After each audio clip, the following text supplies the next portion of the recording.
Pendant 24 ans, les débats sur la nationalité de l'ex-président de la République démocratique du Congo, Joseph Kabila Kabange, et les déclarations de Jean-Pierre Bemba Gombo sans aucune interpellation judiciaire sèment la confusion chez de nombreux Congolais et dans le monde entier.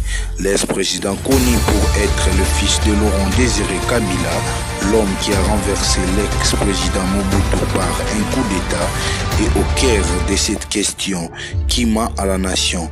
Sans preuve, comment le monde peut-il croire un mensonge aussi grave, nuisant à la réputation de la République? Alors qu'en 2002, de nombreuses rébellions sévisaient, Jean-Pierre Bemba dirigeait lui-même un groupe rebelle. L'histoire de ses actions à Kisangani et Bukavu nous les rappelle. Malgré cela, l'histoire est têtue. Si seulement Jean-Pierre Bemba demandait pardon pour tous les dégâts du passé. Non, de toute manière, moi je dis il faut qu'on apprenne à vivre ensemble, tous les Congolais. Simplement avec le président Kabila, ensemble de l'opposition, les membres de la majorité présidentielle.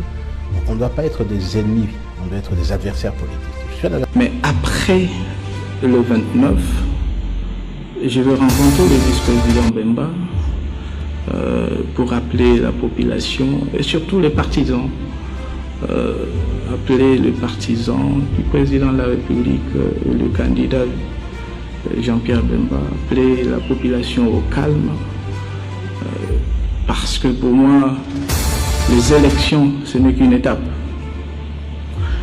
Ce n'est pas une fin en soi. La prochaine étape, la plus difficile d'ailleurs, c'est celle de la reconstruction du pays.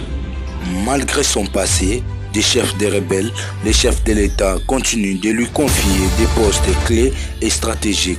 La question est de savoir pourquoi et comment il conserve un poste ministériel alors que de nombreux jeunes sont au chômage. Dossier à suivre. Pendant 24 ans, les débats sur la nationalité de l'ex-président de la République démocratique du Congo, Joseph Kabila Kabange, et les déclarations de Jean-Pierre Bemba Gombo sans aucune interpellation judiciaire sèment la confusion chez de nombreux Congolais et dans le monde entier. L'ex-président connu pour être le fils de Laurent Désiré Kabila, l'homme qui a renversé l'ex-président Mobutu par un coup d'État, est au cœur de cette question qui ment à la nation. Sans preuve, comment le monde peut-il croire un mensonge aussi grave, nuisant à la réputation de la République? Alors qu'en 2002, de nombreuses rébellions sévisaient, Jean-Pierre Bemba dirigeait lui-même un groupe rebelle. L'histoire de ses actions à Kisangani et Bukavu